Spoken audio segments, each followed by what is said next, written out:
오늘 본문의 말씀은 이사야 55장 6절에서 13절 말씀이에요. 이 말씀을 전해주신 하나님께서 전해주시는 그 말씀의 상황이 있어요. 이스라엘 백성들이 어떤 상황일 때 이 말씀을 들었느냐 하면, 원래 이스라엘 나라가 하나였잖아요. 그러다가 둘로 나뉘어지게 돼요. 그 솔로몬의 우상 숭배와 이런 문제로 솔로몬의 아들 때에 북쪽 이스라엘과 남쪽 유다도 갈라지게 되는데, 북쪽이 먼저 멸망하게 되었어요. 아수르라고 하는 나라에. 그리고 남쪽의 유다라고 하는 나라가 이제 포로로 잡혀간 상황이에요. 바벨론이라고 하는 나라에 포로로 잡혀갔는데, 그 포로 생활하는 기간이 얼마냐면 70년이에요. 질문이 뭐냐면, 여러분, 그 포로 생활하던 사람들이 이 날짜를 알았을까요? 몰랐을까요? 하나님은 얘기해 주셨는데 사람들은 기억하지 않은 거예요. 그러니까 포로 생활하는 마음이 어떨까요? 여러분, 저와 여러분이 어떤 고난이 오잖아요. 고난이 오면 제일 먼저 드는 생각이 뭐냐 하면, 요거 금방 해결될 것 같은 거예요. 금방. 예전에 저희 가정이 차압이 들어온 적이 있었어요. 어떤 일과 관련해서. 그래서 제가 그때 신학교 1학년이었거든요. 그때 기도했어요. 요 기도하면 하나님의 백성의 가정에, 또 하나님의 종의 길을 간다고 했던 저희 가정에 요 문제 한 달이면 해결해 주실 것 같다라는 생각이 들었어요. 웬걸요? 한 달 지나, 6개월 지나, 1년 지나, 2년이 지나도 그 문제 해결되지 않더라고요. 그러면서 제가 신학교 시절을 보냈는데요. 그러면서 별의별 마음의 풍랑을 많이 겪었어요. 하나님 나 사랑하시나 안 사랑하시나, 나 하나님의 길을 가야 되나 말아야 되나, 신학교를 그만둘까 계속 갈까, 별의별 생각을 많이 하게 되더라고요. 여러분들도 아마 비슷한 생각을 하셨을 거예요. 어떤 질병의 문제가 오거나 물질의 문제가 오는 어떤 위기가 오면, 그래 내가 이 문제 기도하면 금방 해결될 거야 싶다가 해결이 안 됐을 때 마음에 풍랑이 있는 경험들 많이 해보셨을 거예요. 그런데 이스라엘 백성들은, 유다 백성들은 포로로 잡혀가는데 몇 년을요? 70년이에요. 70년. 아마 그들은 포로로 잡혀가면서도 이런 생각했을 거예요. 우리는 택한 족속이고 하나님의 백성인데, 그래 우리가 하나님 앞에 범죄해서 이렇게 고난당할 수 있지만, 분명히 하나님이 곧 우리를 다시 예루살렘으로, 이 성전이 있는 곳으로, 이 이스라엘로 우리를 다 이끌어 주실 거야 라고 아마 끌려가면서도 생각했을지 몰라요. 근데 1년이 지나도 아무 변화가 없어요. 2년이 지나도 아무 변화가 없어요. 10년이 지나도, 20년이 지나도, 30년이 지나도 하나님은 아무런 일도 행하시는 것 같지 아니하고 아무런 변화가 없는 것 같은 그 시기의 사람들에게 지금 하나님이 이 말씀을 전해주고 계신다는 거예요. 이 이야기 더 진행하기 전에, 저와 여러분의 삶의 위기 가운데 저는 우리들에게 하나님의 말씀이 들려와야 한다는 사실을 여러분들이 꼭 기억하셨으면 좋겠어요. 하나님의 백성들을 이끄시는 하나님의 방법이 뭐냐 하면, 그 바벨론에서 포로 생활하고 있는 그들에게 하나님의 말씀을 전해주는 거예요. 위기 가운데 문제가 해결되고 안 되고를 떠나 먼저 뭐부터 보내시느냐 하면, 하나님의 말씀을 하나님의 선지자를 통해 알려주시는 거예요. 하나님의 선지자를 통해 하나님의 말씀이 들려지는 것이 위기를 당한 하나님의 백성이 그 위기 가운데 일어나는 첫 발걸음이 될 수 있다는 거예요.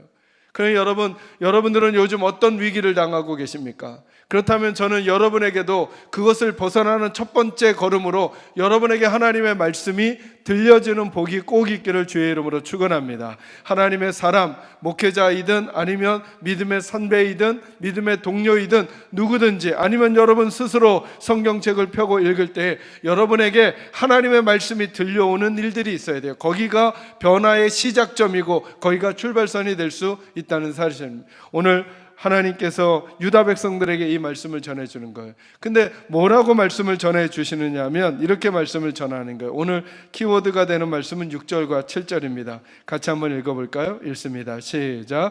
너희는 여호와를 만날 만한 때에 찾으라. 가까이 계실 때에 그를 부르라. 악인은 그의 길을, 불의한 자는 그의 생각을 버리고 여호와께로 돌아오라. 그리하면 그가 긍휼히 여기시리라. 우리 하나님께로 돌아오라. 그가 너그럽게 용서하시리라. 뭐라고 말씀하시느냐 하면, 이스라엘 백성들이 유다에서 포로 생활을 하고 있는데 하나님께로 돌아오라는 거예요. 그리고 지금이야말로 하나님께로 돌아올 때라고 말씀하는 거예요.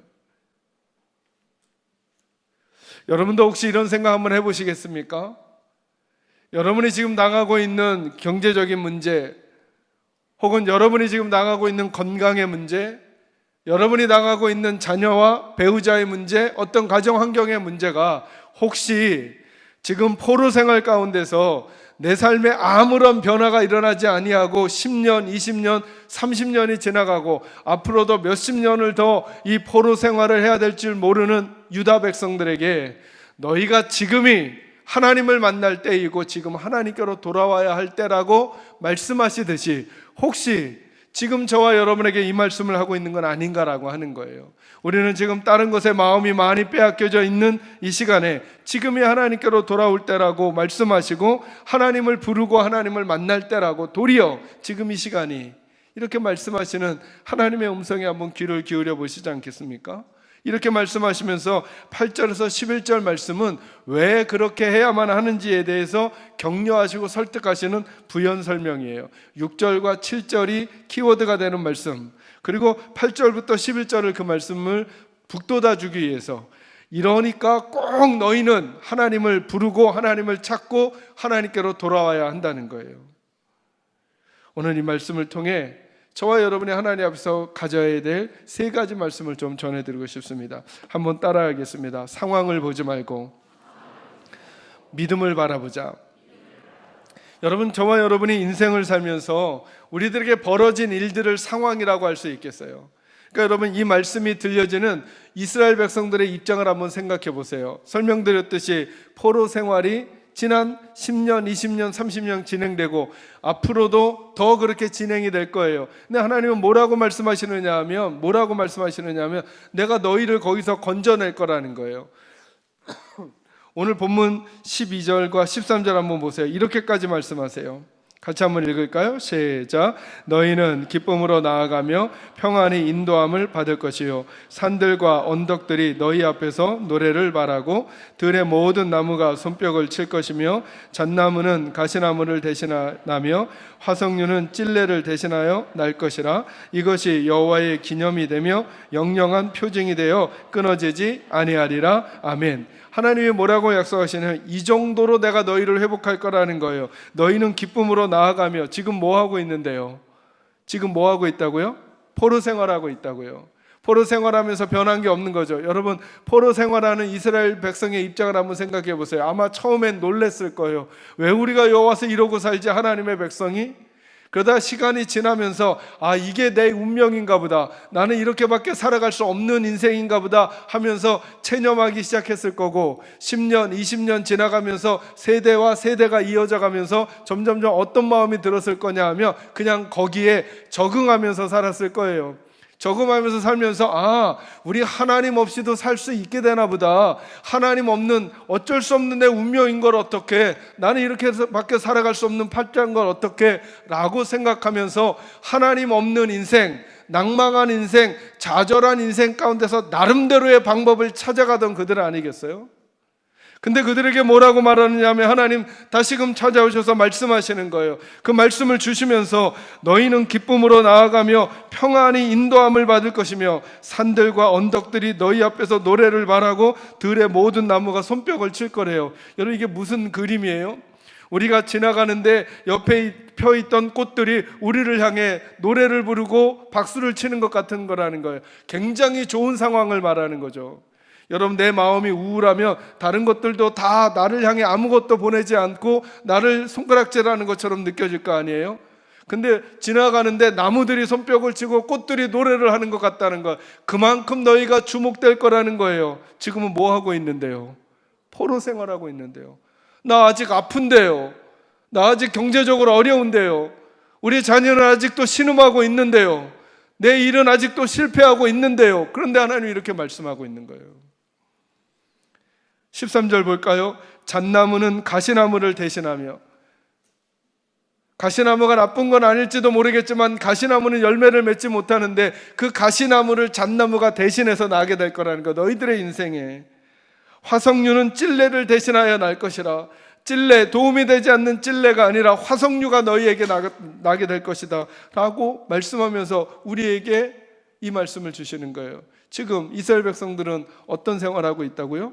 포로 생활하고 있는데, 아무런 희망이 보이지 않는데, 아무런 소망이 보이지 않는데, 아무런 변화가 보이지 않는 상황을 내가 살고 있는데, 하나님은 지금 이 얘기를 하시는 거예요.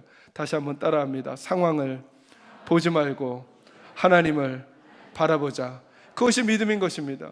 저는 여러분의 환경과 조건이 어떠하든지, 그리고 이 시대가 읽어주는 우리나라와 이 시대가 읽어주는 교회들과 이 시대가 읽어주는 우리 가정과 이 시대가 평가한 우리 인생이 어떠하든지 관계없이, 저는 우리 예수의 사람들은 상황이 아니라 믿음으로 승리하며 살게 되는 일들이 있기를 주의 이름으로 축원합니다.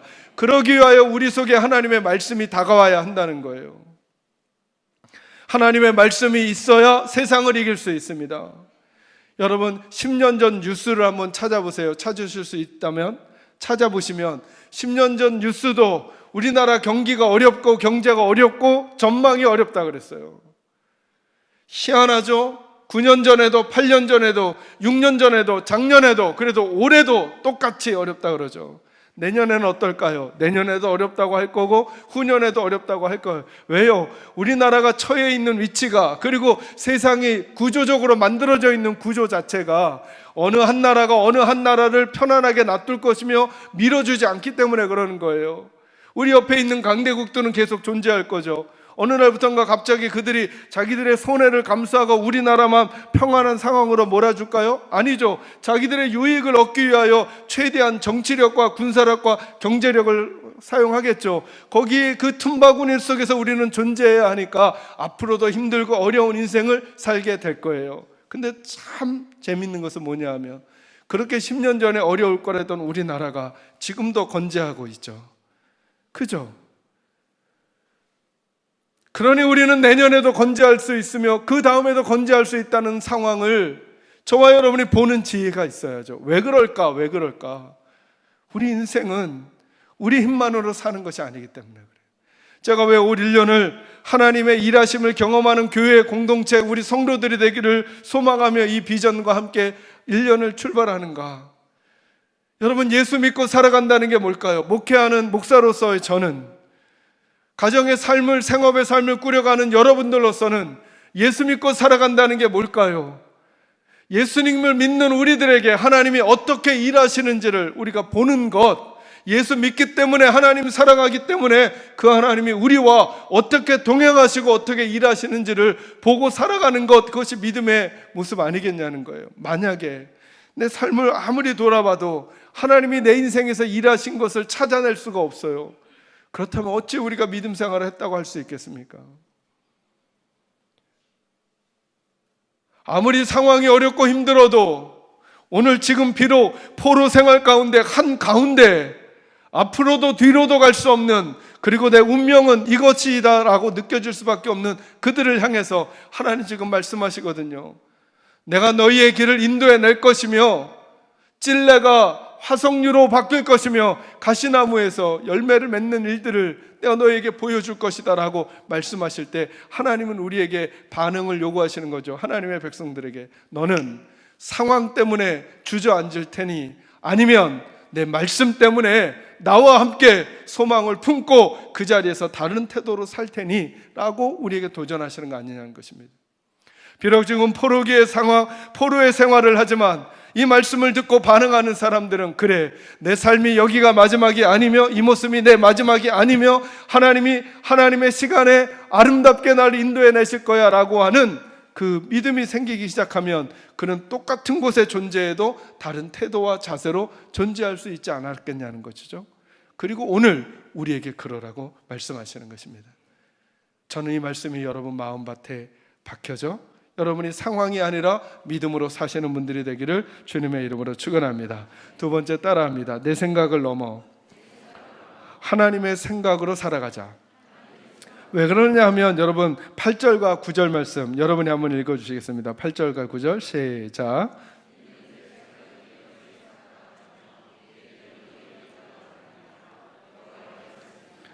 이는 하늘이 땅보다 높음 같이 내 길은 너희의 길보다 높으며 내 생각은 너희의 생각보다 높음이니라. 아멘. 여러분 8절 말씀 요약하면 어떻게 되죠? 우리의 생각과 하나님의 생각은 뭐하다? 다르다. 그게 8절 말씀. 9절은요. 우리의 생각보다 하나님의 생각이 더 높다 이거죠. 그러니까 두 가지 특징이 있는 거죠. 하나님의 생각과 하나님의 뜻에는 우리와 다르고 우리보다 높은 거죠. 하나님이 포로의 삶을 살아가는, 문제의 삶을 살아가는, 위기 가운데 살아가는, 아무 변화가 없는 것 같고 살아도 삶에 희망이 보이지 않는 것처럼 느껴지는 그 백성들에게 지금 이렇게 말하고 있는 거예요. 너희의 생각과 내 생각은 다르다는 거예요. 여러분은 여러분의 가정의 일들과 여러분의 자녀의 일들과 여러분 주변의 일들을 바라보면서 여러분의 생각은 어떤 생각이십니까? 그 생각이 어떤 것이든 한번 생각하셔야 된다는 것입니다. 내 생각이 누구 생각과 다를 수 있다고요? 하나님의 생각과. 또 하나 더 생각해야죠. 내 생각이 하나님의 생각보다 뭐하다고요? 낫다고요. 지금 이 상황을 판단하는 내 판단이 우리 가정이 이렇게 되면 정말 복될 것이다 라고 생각한 그 생각이 하나님의 생각과 다를 수 있으며, 그리고 하나님의 판단보다 낮을 수 있다는 생각을 먼저 해야 한다는 거예요.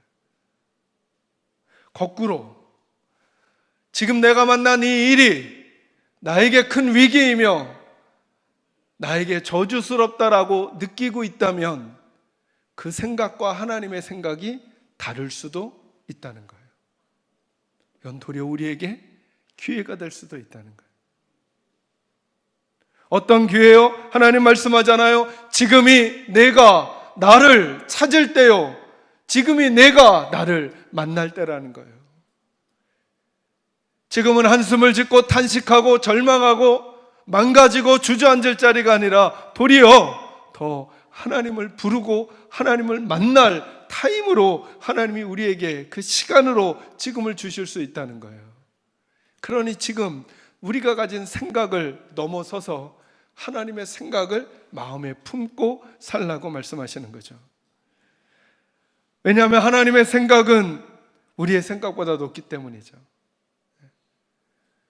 저는 정말 우리 모두가 하나님을 믿고 살아갔으면 좋겠다 싶어요.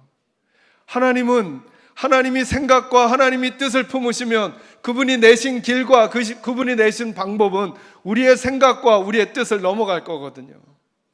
제가 한 2주 전에 저희 교회 집사님 네 분이 미술을 하시는 분이 있어요. 한 분은 그림을 그리고 남편분은 이렇게 막 쇠 같은 걸로 조형물 만드시는 분이신데 이렇게 학원을 이렇게 미술 학원 같은 걸 개업하셨어요. 그래서 개업 예배 드려달라 그래서 같이 가서 예배를 드리면서 제가 그런 말씀을 드렸어요. 그래, 이렇게 예술가나 어떤 걸 창작하거나 문학 활동을 하는 분들은 저는 더더욱 하나님을 잘 섬겨야 될 것 같습니다. 제가 그런 말씀을 드렸어요. 왜냐하면 여러분 하나님의 이름이 창조주시잖아요, 그죠? 창조주라는 뜻이 영어로 어떻게 돼요? 크리에이터죠, 그죠? 그러니까 창작의 일을 하는 사람들은 크리에이티브한 일들을 해야 되잖아요. 그러니 하나님을 잘 믿으면 하나님이 얼마나 생각을 열어주시고 길을 열어주시고 방법을 열어주시겠어요. 그리고 봤더니 성경을 보면 하나님은 놀랍게 창의적이신 분이세요. 한번 생각해 보실래요, 여러분? 이스라엘 백성들이 모세와 함께 애굽에서 탈출해서 나왔어요. 근데 앞에 뭐가 있어요, 여러분? 홍해가. 자, 하나님 생각 약간 옆으로 놓고 여러분이 리더라면 홍해를 어떻게 해결하시겠어요? 이제 물을 건너야 되는데. 인간 지도자라면 어떤 창의적인 방법을 내세울까요? 저 홍해를 건너가기 위해서.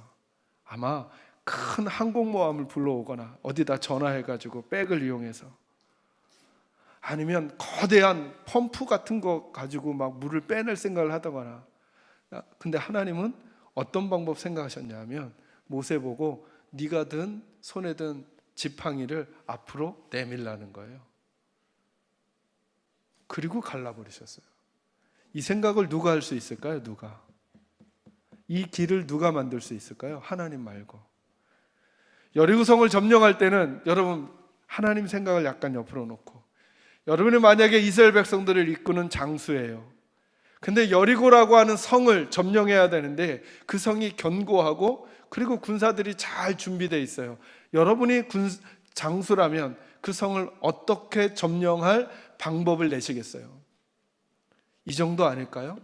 그 성 중에 어디에 보초병이 제일 근무를 띄엄띄엄 쓰는지, 몇 시쯤에 제일 많이 조는지, 그리고 그 성을 부술 때 어디에 성벽의 벽돌이 제일 많이 느슨한지 여러 번 정탐하고 전략을 하고, 그리고 군사들을 어떻게 배치해서 이거를 해야 되겠다, 이런 생각하지 않을까요? 하나님이 내신 방법은 이거예요. 그 성을 하루에 한 바퀴씩 6일 동안 돌고 7일째는 7번 돌고 소리를 지르는 거예요. 어떻게 이런 방법을 내실 수 있을까요? 하나님이 아니라면. 그러니 저는 이 하나님을 섬기는 저와 여러분이, 여러분의 가정의 문제는 어떻게 해결되면 될까요? 라고 여쭐 때 우리 각자가 이런 생각하잖아요.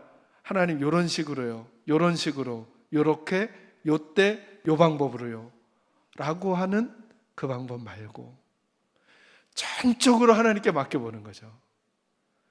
전적으로. 하나님, 길이 안 보이는데요? 우리에겐 길이 안 보여요. 그러나 하나님께는 길이 있어요. 우리에게는 방법이 안 보여요. 그러나 하나님께는 방법이 있어요. 그러니 여러분, 우리는 하나님의 그 방법에 집중할 게 아니라 그 방법과 길을 내실 누구에게 집중할까요? 하나님께만 집중하는 거죠. 그러니 기도를 멈출 이유가 없는 거예요. 목사님, 길이 막혔는데요? 목사님, 방법이 없는데요? 아니죠. 하나님이 그 방법이 되시는 거죠. 하나님 말씀하시잖아요. 내 생각은 너희의 생각과 다르고 내 방법은 너희의 방법과 다르다죠.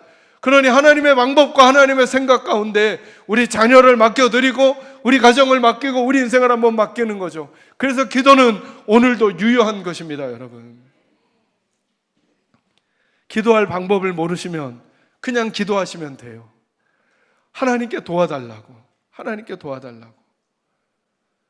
모세는 하나님께, 하나님, 홍해를 제가 손을 내밀 테니까 홍해를 갈라주십시오, 이렇게 기도하지 않은 거죠. 어찌합니까 하나님 할 때 하나님이 알려주신 방법이, 네 손을 내밀라 내가 열마, 너희들은 성을 돌라 내가 허물마 말씀하셨죠. 저와 여러분도 하나님 어찌합니까? 하나님 도와주십시오. 이것이야말로 가장 아름다운 기도가 되어 우리에게 응답하시는 하나님의 통로가 될 것을 믿으시기를 바랍니다. 우리의 생각을 넘어서 하나님의 생각을 마음에 품고 살아가는 저와 여러분이 되시기를 주님의 이름으로 축원합니다. 마지막 세 번째, 하나님 없는 인생이 아닌, 따라합니다. 하나님 없는 인생이 아닌 하나님이 함께하는 인생을 살자. 여러분, 여기에 보면 하나님께서 이런 말씀까지 주십니다. 10절과 11절 같이 한번 읽어볼까요? 읽습니다. 시작. 이는 비와 눈이 하늘로부터 내려서 그리로 되돌아가지 아니하고 땅을 적셔서 소출이 나게 하며 싹이 나게 하여 파종하는 자에게는 종자를 주며 먹는 자에게는 양식을 줌과 같이 내 입에서 나가는 말도 이와 같이 헛되이 내게로 되돌아오지 아니하고 나의 기뻐하는 뜻을 이루며 내가 보낸 일의 형통함이니라. 아멘. 그러니까 어떻게 하라는 걸까요? 그러니까 여러분, 10절 말씀이 이런 말씀이죠. 하늘에서 비와 눈이 내린대요. 내려서는 어찌하지 않는다고요? 헛되이 돌아가지 않고 무슨 일인가를 분명히 일으킬 거래요. 비와 눈은 잘 생각해 보니까 일을 일으켜요. 비와 눈이 내려선 어디를 적셔요? 땅을 적시고 땅 속에 있는 씨앗들을 움트게 해서 싹이 나게 하고 자라나게 해서 열매를 맺게 해서 뿌린 이에게 종자와 먹는 이에게 먹을 것을 준다는 거예요. 뭐가요? 비와 눈이. 11절 말씀은 이거죠. 그렇듯이 하나님의 입에서 나가는 말씀도 절대로 어찌하지 않을 거라고요. 헛되이 돌아오지 않을 거라고요. 뭐같이? 비와 눈이 그런 일을 하듯이 하나님의 입에서 나가는 말씀도 한번 하나님의 입에서 나가면 분명히 저와 여러분의 인생 가운데, 우리의 마음 가운데 열매를 맺고 종자를 내고 그리고서야 돌아올 거라는 거예요. 그러니 뭐 하라는 거예요? 그러니 하나님의 말씀을 마음에 품고 살라는 거예요. 그러니 하나님의 말씀을 마음에 품고 살라는 거죠. 근데 그 하나님의 말씀이 오늘 우리에게 주시는 음성이 뭐냐면 6절과 7절이라는 거예요. 너희는 누구를, 여호와를 만남만 할 때에 찾으라. 가까이 계실 때에 그를 부르라. 악인은 그의 길을, 불의한 자는 그의 생각을 버리고 누구에게로 돌아오라? 여호와께로. 그러니까 하나님과 함께 살라는 거야. 함께. 하나님 없는 인생 살지 말고 하나님 있는 인생을 살아라. 그래서 그분 찾고 그분 부르고 그분을 만나면, 나는 요즘에 이 생각을 하고 나는 요즘 이 길로 걸어가는 것이 맞다고 생각하지만, 아니, 그 생각과 그 길이 틀리다는 걸 알려주시고 하나님의 생각과 하나님의 길을 알려주어 우리의 인생 가운데 하나님의 말씀의 열매를 맺고 먹고 누리며 사는 인생을 허락해 주실 거라는 거예요. 저는 여러분에게 이 일이 일어나기를 주의 이름으로 축원합니다. 여러분, 하나님 없이 살아가지 마십시오. 목사님, 요즘에 저는 너무나 어려워서. 네, 그래서 이 말씀을 주시는 것입니다. 이스라엘 백성들이 너무나 어려운 환경이었거든요. 포로 생활을 하고 있었어요. 무엇을 갖지만 자기 것 같지 않은 거예요. 털을 닦아 놓았지만 진짜 자기 집 같지 않은 거예요. 그래서 내 인생은 이렇게밖에 안 되나 싶은 그 시점에 하나님이 이 말씀 이스라엘 백성들에게 주셔서 하나님과 함께 살아가는 인생을 살라고 하는 거예요. 여러분은 요즘 여러분에게 벌어진 여러분 개인과 가정의 일을 어떻게 생각하고 계십니까? 어떤 길을 걸어가고 계십니까? 어떤 판단을 하고 계십니까? 하나님 말씀하십니다. 지금이 하나님을 만날 때이고, 지금이 하나님을 부를 때이고, 지금이 상황이 아니라 그분과 함께 삶을 새롭게 시작할 시간이라고. 그러면 끝내 하나님께서 저와 여러분에게 복되고 귀한 일을 허락해 주실 거라 약속하십니다. 이 약속을 믿으시고 어떤 삶의 자리에 있든지 다시 하나님을 부르고 하나님을 만나고 그분이 주시는 말씀의 능력으로 승리하며 살아가는 저와 여러분이 모두 다 되시기를 주님의 이름으로 축원합니다. 기도하겠습니다.